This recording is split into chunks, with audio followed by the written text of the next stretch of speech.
시청자 여러분 안녕하십니까? 군산 시정뉴스입니다. 새만금 수상태양광 1단계 사업이 속도를 낼 것으로 보입니다. 기후에너지 환경부는 전북도와 새만금개발청, 한국수력원자력, 한국전력 등 4개 기관과 새만금 수상태양광 사업 업무 협약을 맺었습니다. 접속 선로 문제를 해결하고 오는 2029년까지 발전시설을 조기 구축하겠다는 계획입니다.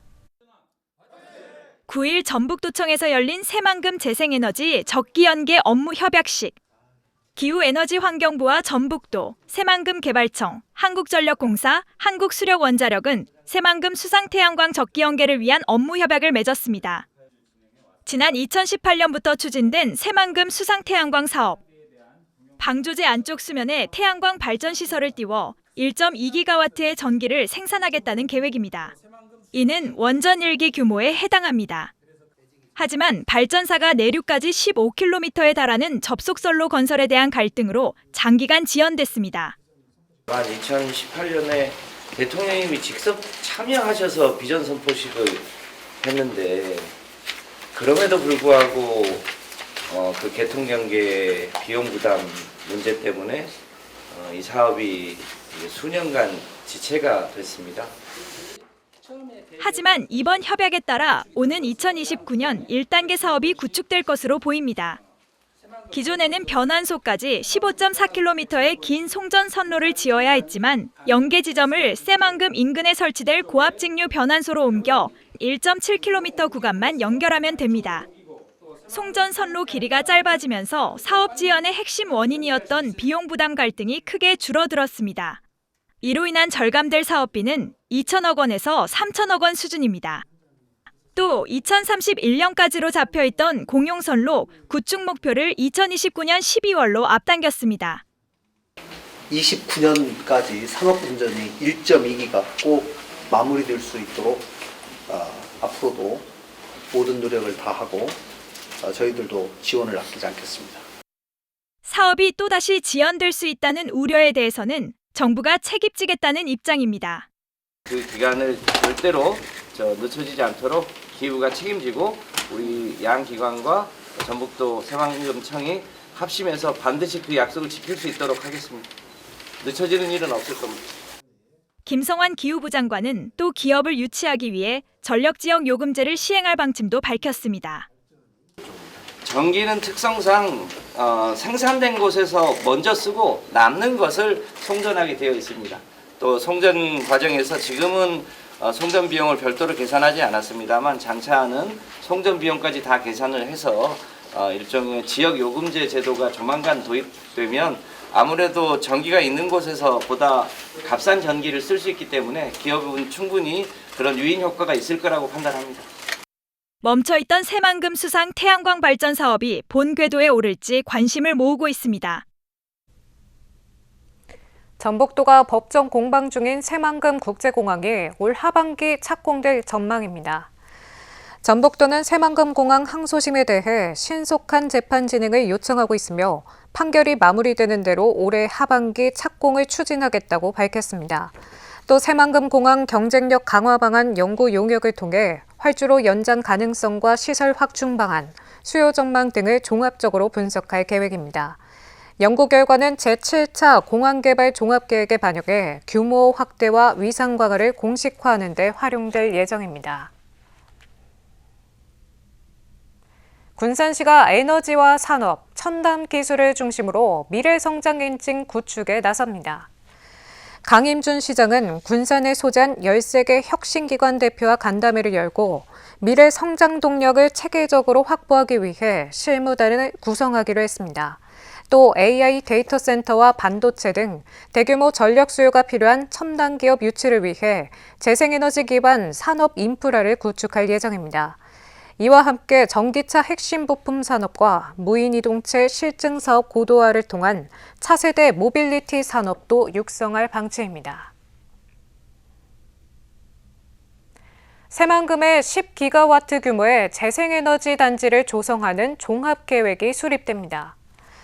새만금 개발청은 새만금 재생에너지 확대 계획 수립 용역을 위해 최근 입찰 공고를 냈다고 밝혔습니다.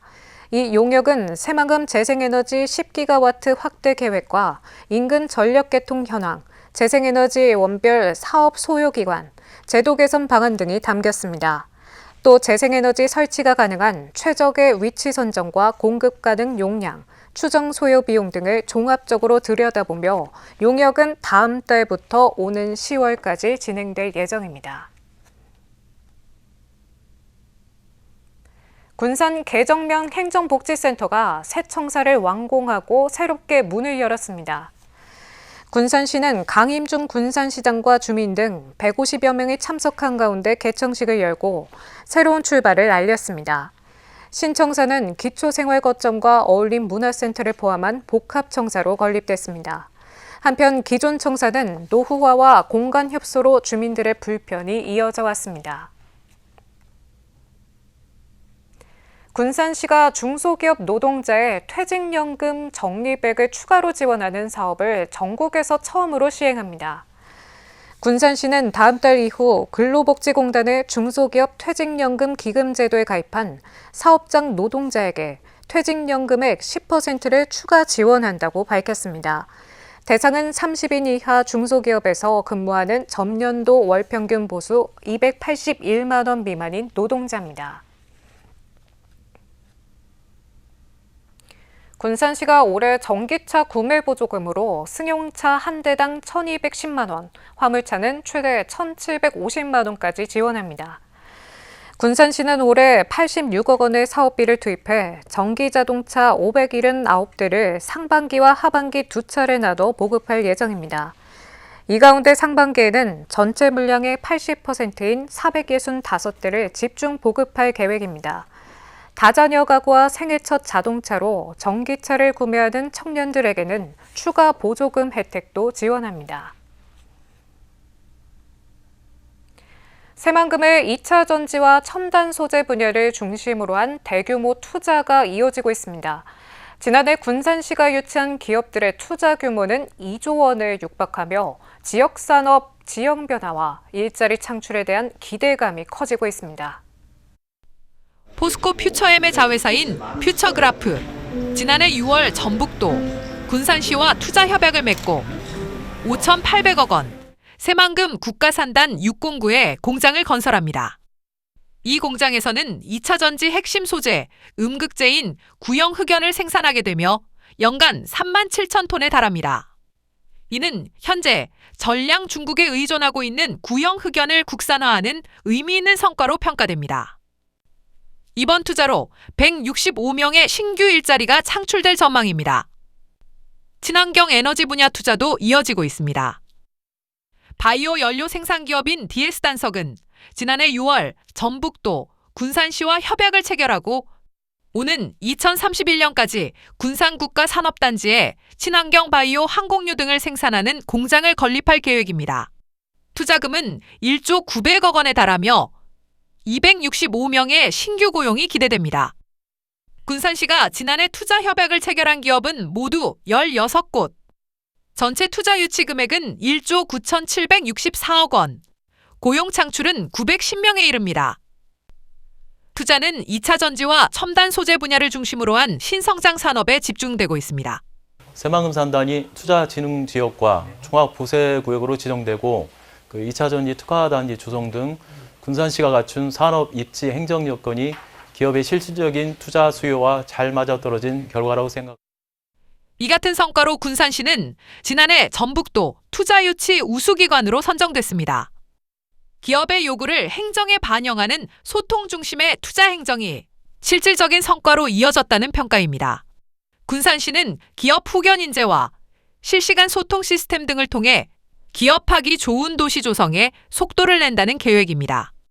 2차 전지와 재생에너지, 첨단 소재 분야 등을 중심으로 한 투자 유치는 침체된 지역 경제의 회복은 물론 양질의 일자리 창출과 지역 상권 활성화로 이어져 새만금에 속속 들어오고 있는 2차 전지 관련 기업들. 군산을 글로벌 산업 전초기지로 변화시키고 있습니다. 군산 시간여행마을이 문화체육관광부와 지역문화진흥원으로부터 로컬백의 이름을 올렸습니다. 이에 따라 앞으로 2년 동안 문화체육관광부의 국내외 통합 홍보 지원을 받습니다. 로컬백은 지역 고유의 문화자원 가운데 역사성과 상징성, 활용 가능성 등을 종합평가해 전국 100곳을 선정하는 사업입니다. 한편 군산 시간여행마을은 지난해 100만여 명이 방문했습니다. 설 연휴를 맞아 고군산 군도가 겨울여행 코스로 주목받고 있습니다. 군산시는 고군산 군도가 최근 예능 프로그램에 잇따라 등장하면서 길지 않은 연휴에 부담 없이 다녀올 수 있는 섬 여행지라고 소개했습니다. 특히 최근 인기 예능 프로그램 1박 2일과 독박 투어 등에 소개되면서 방송 화면을 통해 익숙해진 풍경이 실제 여행지로 이어지고 있습니다. 고군산 군도는 지난해 270만여 명이 방문했습니다. 골목형 상점가로 지정된 조총동 디오션시티와 수송동 군산 수송 상권 점포들이 확인서를 받았습니다. 군산시는 수여식을 열고 513개 상권에 확인서를 전달했습니다. 이번 지정으로 두 상권은 온누리 상품권 가맹점으로 등록돼 상품권을 사용할 수 있게 됐습니다. 한편 군산시는 이번 지정을 포함해 모두 16곳의 골목형 상점가가 운영되고 있습니다. 군산시가 경로 목욕료를 12,000원 인상했습니다. 군산시는 연간 지원액을 9만 6천 원에서 10만 8천 원으로 12,000원 인상했다고 밝혔습니다. 또 종이형 목욕권 사용에 따른 불편을 해소하기 위해 경로 목욕권을 기존 종이 쿠폰에서 바우처 카드로 전환했습니다. 올해 지원 대상은 기초생활수급자 차상위 계층 독거노인 6천여 명입니다. 군산시가 2027학년도 대입정책과 고교학점제 설명회를 오는 21일 동우아트홀에서 개최합니다. 이번 설명회는 관내 중고등학생과 학부모 200여 명이 참여할 수 있습니다. EBS 정재원 강사가 나서 대입제도 전반의 이해와 고교학점제 실전 적용법, 성공적인 진로 진학 전략 등을 설명하게 됩니다. 참여 신청은 공부의 명수 누리집을 통해 하면 됩니다. 다음은 읍면동 소식입니다.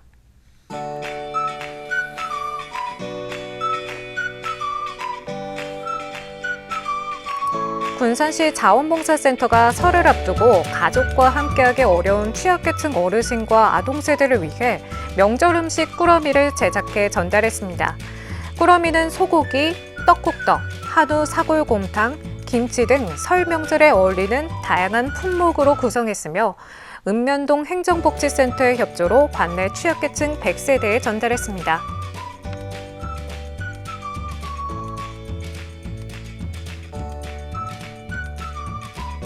군산시 개정면 서해 로타리 클럽이 지역의 어려운 이웃을 위한 겨울 머플러 45개를 기탁했습니다. 개정면은 이번에 기탁된 상품을 관내 저소득층 및 취약계층 45세대에 전달할 예정입니다.